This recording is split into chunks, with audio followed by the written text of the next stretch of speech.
జుట్టు గట్టిగా ఉండాలంటే సీడ్స్ మనం తీసుకోవాల్సి వస్తుంది. సన్ఫ్లవర్ సీడ్స్, అలాగే పంప్కిన్ సీడ్స్, ఇంకొక 2 రకాలు ఉన్నాయి. అవి కూడా ఏంటంటే ఫ్లెక్స్ సీడ్స్, మళ్ళీ తిరిగి సెసమి సీడ్స్ కూడా తీసుకోవాలి. ఇదిగోండి చూడండి, సెసమి సీడ్స్ కూడా వైట్ సెసమి సీడ్స్ తీసుకోవాలి మనం. అంటే తర్వాత కిమియా డేట్స్ అంటే మరి మనకి ఖర్జూరం తీసుకోవాలి. ఖర్జూరం కూడా తీసుకుని ముందుగా పిక్కలు అనేవి తీసేసి, అంటే గింజలు తీసేసి మిక్సీ జార్లో కొంచెం జస్ట్ 100 గ్రాములకో లేకపోతే 150 గ్రాములకో తీసుకుని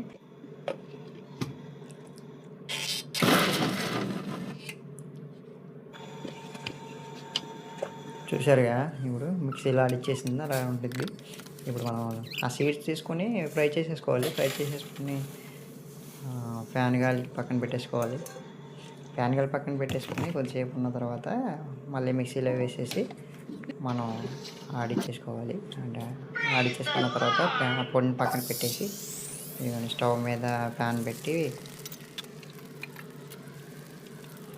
నెయ్యి వేసుకుని ఇదిగా పక్కన పెట్టిన ఖర్జూర పేస్ట్ని దాంట్లో వేసేసి ఇంకా మిక్స్ చేసేస్తామే. మిక్స్ చేసేసి ఇందాక పక్కకి తీసిన సీడ్ పేస్ట్ ఉండేది కదా, అది కూడా దీంట్లో కలిపేసేసి పూర్తిగా మిక్స్ చేసేసుకొని మనం ఉండల కింద చుట్టేసుకోవాలి. ఉండల కింద చుట్టేసుకొని ఇంకా తినేది. మన హెయిర్ అనేది గట్టిగా ఉంటుంది. అదండి.